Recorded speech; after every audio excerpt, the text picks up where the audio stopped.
Juliette avait tout pour plaire. À 26 ans, elle était l'incarnation de la réussite. Mannequin aux courbes parfaites, elle défilait sur les plus grandes scènes, son visage orné des campagnes publicitaires les plus prestigieuses. Paris, la ville de la mode, était son terrain de jeu, et chaque événement semblait être une occasion de briller davantage. À ses côtés, Léo, son fiancé, était une star montante de la scène musicale. Leur vie semblait être un conte de fées, avec des tapis rouges, des flashs de photographes et des soirées où le luxe et le glamour régnaient en maître. Mais derrière cette façade de perfection, Juliette se sentait de plus en plus vide. Chaque sourire posé pour les caméras ne parvenait pas à masquer une solitude profonde. Elle rêvait de quelque chose de plus, quelque chose de réel. Léo, bien que gentil et aimant, était tout aussi perdu dans la spirale de la célébrité. Leur relation, bien que sincère, était souvent mise à l'épreuve par la pression des médias et des attentes publiques. Un soir, alors qu'ils dînaient ensemble dans un restaurant huppé de Paris, Juliette se retrouva face à un choix décisif. Une proposition de mariage exclusif, une couverture médiatique qui promettait des millions, mais à quel prix? La célébrité, une fois de plus, mettait leur vie privée en jeu. Si vous voulez savoir comment Juliette va gérer ce dilemme et ce que l'avenir lui réserve, restez avec nous et n'oubliez pas de liker et de vous abonner pour découvrir la suite de cette histoire émouvante. Quelques semaines après cette soirée décisive à Paris, Juliette décida de quitter momentanément l'effervescence de la capitale pour prendre du recul. Elle avait besoin d'un espace où elle pourrait réfléchir sans les yeux des médias sur elle. Elle se souvint d'un endroit qu'elle avait toujours aimé, un petit village niché dans le sud de la France, non loin de Nîmes, là où elle avait grandi. Le calme des collines verdoyantes et l'odeur du romarin lui rappelaient une époque plus simple, avant que les projecteurs ne prennent le contrôle de sa vie. Léo, bien que réticent, comprit la décision de Juliette. Ils avaient besoin de se retrouver, loin des distractions de la célébrité, pour réévaluer leurs relations et leurs priorités. Juliette prit un vol pour Nîmes seule, décidée à retrouver une version d'elle-même qu'elle avait oubliée. En arrivant dans le village, elle ressentit immédiatement cette paix intérieure qu'elle n'avait plus ressentie depuis des années. Les vieilles pierres des maisons, les ruelles étroites et les champs de lavande qui entouraient le village semblaient l'accueillir à bras ouverts. La maison de son enfance, toujours intacte, se dressait au bout de la rue principale. Elle y avait passé toute son enfance, entourée de ses parents, avant que sa carrière ne la propulse dans le monde de la mode. Sa mère, Claire, l'accueillait avec un sourire chaleureux et une étreinte maternelle. Ce retour aux racines était un baume pour son cœur. Elle se sentit enfin capable de respirer, loin des attentes et des contraintes du monde extérieur. Les journées passaient lentement. Le matin, elle se levait tôt pour marcher dans les collines environnantes, s'imprégnant de la tranquillité des lieux. L'air frais de la campagne, le son des cigales et le calme absolu étaient une forme de thérapie. Elle se rendait au marché local, discutait avec les habitants du village, redécouvrait des saveurs oubliées et des sourires sincères. La simplicité de la vie en province semblait à mille lieues de son quotidien parisien, et Juliette commença à se poser des questions profondes sur sa vie. Le soir, elle se retrouvait seule sur le balcon de la maison familiale, regardant le soleil se coucher derrière les collines, repensant à tout ce qu'elle avait vécu. Elle pensait à Léo, à leur relation. Si leur amour était fort, elle se rendait compte qu'elle avait perdu de vue qui elle était vraiment. Dans ce monde de strass et de paillettes, elle s'était laissée emporter par le succès, oubliant ses rêves, ses passions véritables. L'idée d'un mariage médiatisé lui paraissait de plus en plus étrangère. Un après-midi, alors qu'elle se promenait dans le village, Juliette croisa une vieille amie, Sophie, avec qui elle avait partagé tant de souvenirs d'enfance. Sophie était restée dans le village et avait une vie bien différente de la sienne, loin des feux des projecteurs.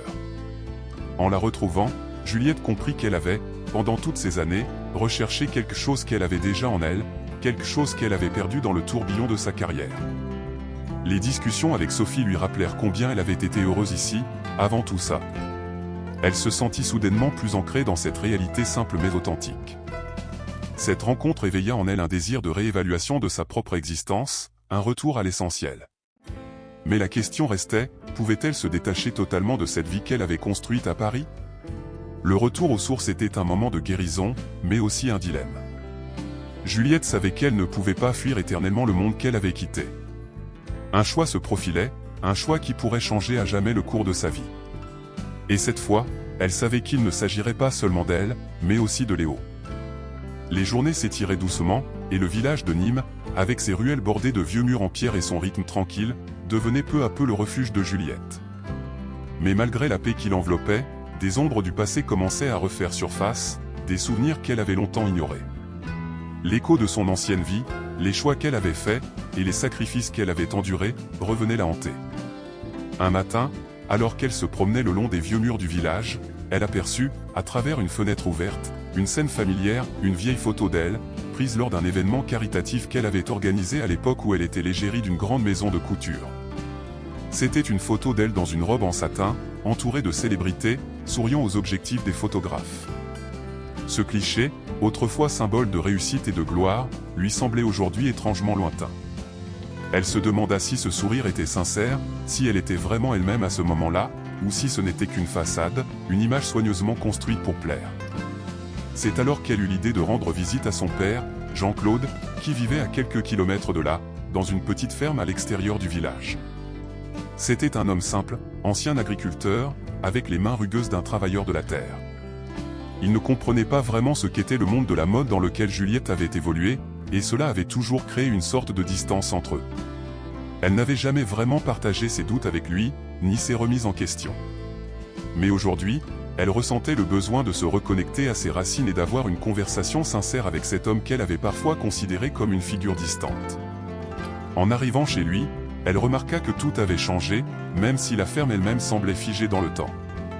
Il y avait moins de légumes dans le jardin, moins de poules dans la cour, et le vieux tracteur était désormais recouvert de rouille.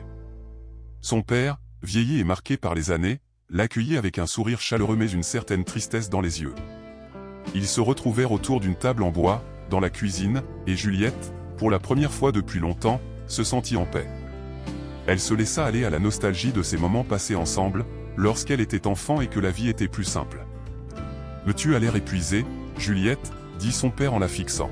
« C'est un monde de fous, celui que tu as choisi. Mais tu savais que ça ne te rendrait pas heureuse. » Ces mots, durs mais vrais, firent écho dans l'esprit de Juliette. Elle n'avait jamais voulu admettre cela, même à elle-même. La vérité qu'elle avait évitée si longtemps s'imposait désormais avec force, elle avait sacrifié une partie de son bonheur pour un monde qui ne lui apportait pas la satisfaction qu'elle espérait. La célébrité, les robes, les voyages, les tapis rouges, tout cela avait perdu de son éclat.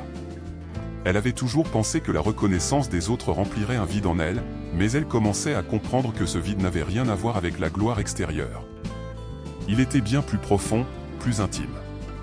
Les conversations avec son père, parfois brèves, parfois lourdes de non-dits, la forçaient à regarder son passé en face. Il lui parla de la simplicité du travail agricole, des journées longues mais remplies de sens, de la satisfaction d'un travail bien fait. Ce contraste avec le monde qu'elle avait connu à Paris la frappait violemment. Ses anciennes préoccupations et les contrats, les défilés, les interviews semblaient maintenant superficielles en comparaison avec les valeurs profondes qu'elle retrouvait ici, au cœur de la nature, dans les yeux d'un homme qui avait toujours travaillé dur pour une vie plus humble. Le soir, Juliette se rendait souvent sur la terrasse de la ferme pour observer les champs qui s'étendaient à perte de vue. Les étoiles brillaient fort dans le ciel dégagé, et une brise douce venait caresser son visage. Parfois, elle se perdait dans ses pensées, se demandant comment elle en était arrivée là. Comment avait-elle pu perdre de vue l'essentiel? Elle se sentait perdue entre deux mondes, celui qu'elle avait quitté, plein de tentations et de lumière, et celui dans lequel elle avait grandi, fait de travail, d'authenticité et de calme. Elle savait qu'elle ne pourrait pas revenir en arrière, mais peut-être qu'il était temps de faire un choix, de comprendre ce qu'elle voulait réellement. Cette nuit-là, avant de s'endormir, elle écrivit dans son carnet « Qu'est-ce qui est le plus important pour moi maintenant ?» Et dans la réponse qui suivit, les mots furent simples, mais profonds, « Trouver la paix ». Mais cette quête de paix n'allait pas être aussi simple. Ses choix passés la suivaient, et les dilemmes auxquels elle faisait face n'étaient pas prêts à la laisser tranquille. Le retour à la simplicité semblait être la clé de son bonheur, mais comment quitter cette vie qu'il avait construite, qui lui avait donné tout ce qu'elle avait, et qui, paradoxalement, lui avait pris tout ce qu'elle était devenue? Les jours passaient lentement dans la ferme de son père, mais Juliette ne parvenait pas à trouver la paix qu'elle espérait. Le retour à la simplicité semblait être un idéal lointain, une utopie difficile à saisir, comme un mirage qui disparaît dès qu'on s'en approche. Ses pensées se bousculaient sans cesse, comme des vagues déchaînées frappant les falaises d'un océan infini. Chaque matin, elle se réveillait avec un poids sur la poitrine, une angoisse latente qui laissait ses rêves fragmentés. Elle se demandait, au fond d'elle-même, si elle pourrait jamais se détacher de cette vie de luxe et de célébrité. Était-il possible de tout abandonner, de laisser derrière soi des années d'efforts pour se consacrer à une existence plus simple, plus authentique? Ou bien son identité, façonnée par les projecteurs, était-elle trop ancrée en elle pour qu'elle puisse s'en libérer? Un après-midi, alors qu'elle se promenait à travers les vignes en compagnie de son père, elle évoqua timidement l'idée de revenir à Paris. L'idée de reprendre sa carrière de mannequin, d'apparaître à nouveau dans les magazines, de participer à de grands défilés, commençait à germer dans son esprit. Son père, qui avait toujours été un homme de principe, la regarda silencieusement. « Mais tu n'es plus la même, Juliette », répondit-il enfin. « Le monde dans lequel tu as évolué t'a changé. Mais il faut savoir qui l'on veut être, avant de s'y replonger. » Les mots de son père résonnèrent comme un coup de tonnerre. Juliette ne savait plus quoi en penser. Les opportunités s'offraient à elle, comme des portes ouvertes vers un avenir brillant, mais son âme semblait vouloir l'avertir, lui dire de rester sur la voie qu'elle avait commencé à tracer. Le dilemme qui la rongeait n'était pas simplement celui de choisir entre deux vies, mais bien de choisir ce qu'elle voulait être au plus profond d'elle-même. Les conversations avec ses amis parisiens se faisaient plus rares. Certains l'encourageaient à revenir, lui promettant une place de choix dans ce monde qu'elle avait quitté. Mais d'autres, plus sincères, la mettaient en garde. Ils savaient ce qu'elle avait traversé, les sacrifices qu'elle avait faits, et ils ne voulaient pas qu'elle retombe dans le piège de la superficialité. Le soir, dans le calme de la ferme, Juliette se retrouvait souvent seule avec ses pensées. Elle se demandait si elle avait encore le pouvoir de choisir. La décision semblait si lourde, si décisive. Elle avait passé tant d'années à courir après une reconnaissance extérieure, après une image parfaite d'elle-même, mais à quel prix? Ce qu'elle avait gagné en célébrité, elle l'avait perdu en authenticité. Ses relations étaient superficielles, ses amitiés fragiles. Et, par-dessus tout, elle s'était perdue dans ce labyrinthe de luxe et de mode. Les nuits étaient les plus difficiles. Les souvenirs de ces années parisiennes revenaient dans ses rêves, flous et envahissants, comme une mélodie familière mais désaccordée. Elle se souvenait des applaudissements, des feux de la rampe, des milliers de regards admiratifs qui se tournaient vers elle. Mais derrière ses sourires et ses accolades, elle avait souvent ressenti un vide, un espace entre elle et les autres, un fossé entre son image publique et la personne qu'elle était vraiment. Et maintenant, face à son père, dans cette ferme isolée de Nîmes, elle comprenait. Elle comprenait que le bonheur ne résidait pas dans la reconnaissance des autres, mais dans la paix intérieure, dans l'authenticité de son propre cœur. Mais pouvait-elle se le permettre? Devait-elle vraiment renoncer à tout cela pour retrouver sa paix intérieure? Ou existait-il un moyen de réconcilier ces deux mondes, de trouver un équilibre entre sa vie passée et ses aspirations actuelles? Un après-midi, alors qu'elle passait par le petit marché local pour acheter des légumes, une vieille amie d'enfance, Claire, la croisa. Elles s'arrêtèrent un instant pour échanger des nouvelles, mais ce moment fugace réveilla en Juliette un autre souvenir, celui de son passé avant la célébrité, de ces moments simples où l'amitié, les rires, et les journées passées à discuter sans fin sous le ciel étoilé avaient plus de sens que n'importe quel tapis rouge. Claire, en la voyant s'y transformer, lui lança, presque sans y penser, « Tu sembles différente, Juliette. Comme si tu cherchais quelque chose, ou quelqu'un. » Les mots de Claire la frappèrent, et Juliette se sentit soudainement plus perdue que jamais. Était-ce cela, cette quête de soi? Ne savait-elle vraiment plus ce qu'elle recherchait? Son âme, déchirée entre son passé et son futur, s'embrouillait chaque jour davantage. Les dilemmes de son âme étaient devenus des labyrinthes impossibles à résoudre. Elle savait qu'une décision devait être prise. Mais, pour la première fois depuis longtemps, Juliette n'était pas sûre de savoir ce qu'elle voulait vraiment. Et ce doute, plus que tout, la tourmentait. Les jours devenaient de plus en plus intenses pour Juliette. Chaque réveil, chaque minute qui s'égrenait semblait la pousser à prendre une décision. Une décision qui allait redéfinir le reste de sa vie. Mais le choix qu'elle devait faire se dressait devant elle, tel un mur infranchissable, une épreuve qu'elle n'était pas certaine de pouvoir surmonter. D'un côté, il y avait Paris, cette ville vibrante où elle avait tout connu, le glamour, l'adrénaline, la reconnaissance. Là-bas, elle avait des contrats prestigieux, une vie d'opulence, un cercle d'amis triés sur le volet, et une carrière qui n'attendait que son retour. Mais au fond d'elle, Juliette savait que ce monde avait aussi son ombre. La solitude, la superficialité, la pression constante de maintenir une image parfaite, tout cela la dévorait petit à petit. D'un autre côté, il y avait la ferme de son père, à Nîmes, où les journées étaient rythmées par le travail de la terre, la simplicité et la tranquillité. Ici, Juliette ressentait une paix intérieure qu'elle n'avait jamais connue dans le tumulte de sa vie parisienne. Les souvenirs de son enfance, les après-midi passés à courir dans les champs, les discussions avec son père le soir, à partager un repas simple mais authentique, avaient semé en elle des racines profondes qu'elle n'avait jamais réalisées auparavant. Mais ce monde n'était pas sans sacrifice. Il lui manquait l'excitation, l'énergie de la ville, la sensation d'être constamment vue, reconnue. Et plus elle passait de temps ici, plus elle se rendait compte que ces deux vies étaient incompatibles. Juliette passait ses journées à tourner en rond dans la maison familiale, réfléchissant à ce que l'avenir lui réservait. Chaque conversation avec son père la faisait douter davantage. Il ne cessait de lui répéter qu'il n'y avait pas de mal à vouloir revenir à Paris, à continuer sa carrière. Mais ses paroles étaient chargées d'une sorte de mélancolie, comme s'il savait que le retour à cette ville risquait de la détruire, d'effacer tout ce qu'elle avait commencé à reconstruire ici, à Nîmes. Un soir, après une journée particulièrement difficile, Juliette s'avança dans la vieille grange qui se trouvait derrière la maison. Elle se souvenait des après-midi passés là, à jouer avec son frère et ses amis d'enfance. Tout semblait tellement éloigné à présent. Les ardeurs de la jeunesse avaient laissé place à une incertitude, à une peur de l'avenir.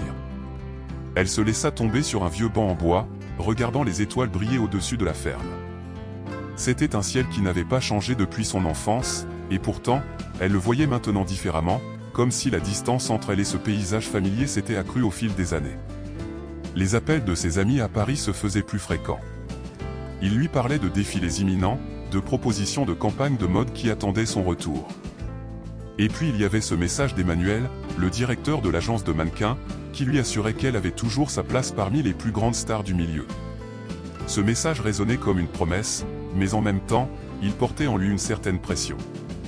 Emmanuel ne comprenait pas la guerre intérieure qu'elle menait. Il ne voyait que le succès, l'image, l'apparence. Mais pour Juliette, cette vie n'était plus un rêve.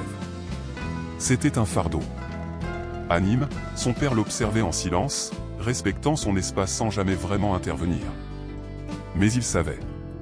Il savait que le retour à Paris, même s'il apportait une gloire instantanée, risquait de faire tomber Juliette dans une spirale qu'elle ne pourrait peut-être jamais arrêter. Il avait vu trop de jeunes comme elle, des étoiles filantes du monde de la mode, brûler trop vite et trop fort, avant de disparaître dans l'oubli. Il ne voulait pas que sa fille vive cette tragédie. Les nuits devenaient de plus en plus longues. Juliette se réveillait souvent en plein milieu de la nuit, le cœur battant, ses pensées un tourbillon incontrôlable. Elle se demandait si elle pouvait vraiment se libérer de son passé, de ses anciennes ambitions, ou si la vie qu'elle avait menée jusqu'ici était gravée en elle pour toujours. Ses rêves la hantaient, des visions de défilés, de plateaux de tournage, et parfois même, des visages inconnus, des personnes qui semblaient la juger, la scruter, la peser. Elle s'était habituée à cette vie de lumière, mais désormais, elle se retrouvait dans une obscurité qu'elle n'arrivait pas à éclairer. La lumière des projecteurs, si brillante et attirante autrefois, semblait maintenant lui brûler les yeux. Le dilemme n'était plus seulement professionnel. Il était intime, personnel.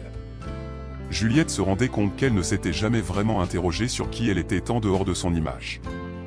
Elle se demandait si, en poursuivant cette carrière, elle reniait l'essence même de ce qu'elle était devenue ici, à Nîmes, dans la simplicité, dans la vérité. Mais un choix devait être fait. Le temps pressait. Juliette ne pouvait plus se permettre de tergiverser. Devait-elle revenir à Paris, et plonger une fois de plus dans ce monde scintillant mais vide, ou devait-elle choisir une vie de simplicité, de travail acharné mais de satisfaction intérieure, loin des caméras et des faux-semblants? Le choix était impossible. Mais il était inévitable. Le vent soufflait doucement à travers les champs de lavande qui entouraient la ferme.